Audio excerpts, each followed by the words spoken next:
जय सिया राम। प्लीज़ मेरे चैनल को सब्सक्राइब, लाइक, कमेंट, शेयर कीजिएगा। सीता माता की यह रोचक कथा आपके धन के भंडार भर देगी। यह कहानी 1 साल तक का नियम लेकर सुनी जाती है। प्रतिदिन सुनने वाली कहानी है। यह कहानी सीता माता कहती थी और श्री राम इसे सुना करते थे।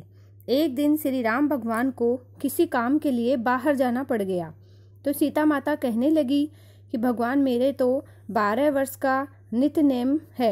अब आप बाहर जाएंगे तो मैं अपनी कहानी किसे सुनाऊंगी।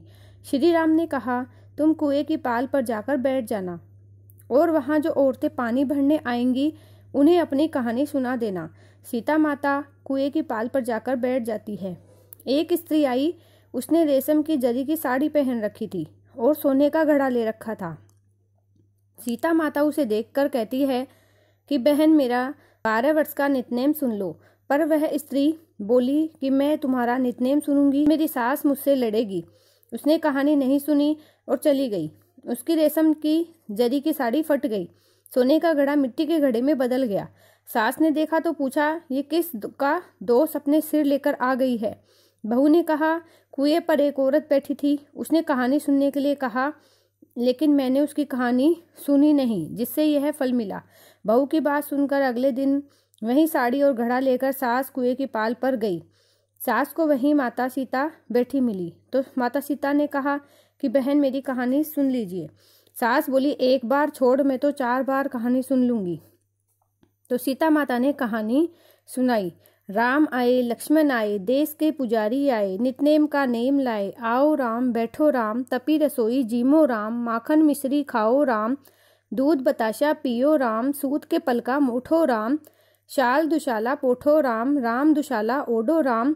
जब बोलूं जब राम ही राम, राम संवारे सबके काम, खाली घर भंडार भरेंगे, सबका बेड़ा पार करेंगे। श्री राम जय राम, जय जय राम। सास बोली, बहन, कहानी तो बहुत अच्छी लगी। कहानी सुनकर सास घर चली गई और उसकी साड़ी फिर से रेशम की जरी बन गई। मिट्टी का घड़ा फिर से सोने के घड़े में बदल गया। बहू कहने लगी, सासू माँ, आपने ये सब कैसे किया। सास ने कहा कि बहू, तू तो दोष लगा के आई थी और मैं अब दोष उतार कर आ रही हूँ। बहू ने फिर पूछा, वह कुएं वाली स्त्री कौन थी। सास बोली, वे सीता माता थी। वे पुराने से नया कर देती हैं, खाली घर में भंडार भर देती हैं, वहीं लक्ष्मी जी का वास घर में कर देती हैं।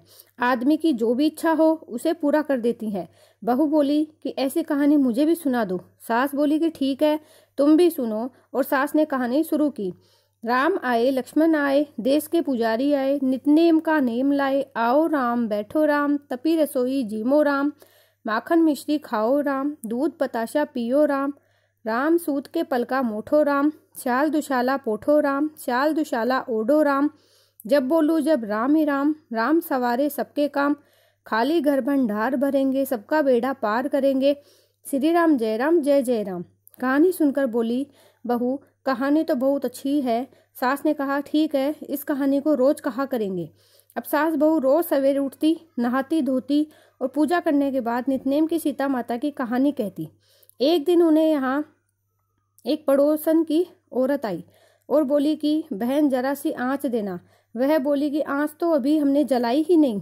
पड़ोसन ने कहा, तुम सुबह 4 बजे उठकर क्या कर रही हो। फिर उन्होंने कहा कि सुबह हम उठकर पूजा करते हैं, फिर सीता माता की नितनेम की कहानी कहते हैं।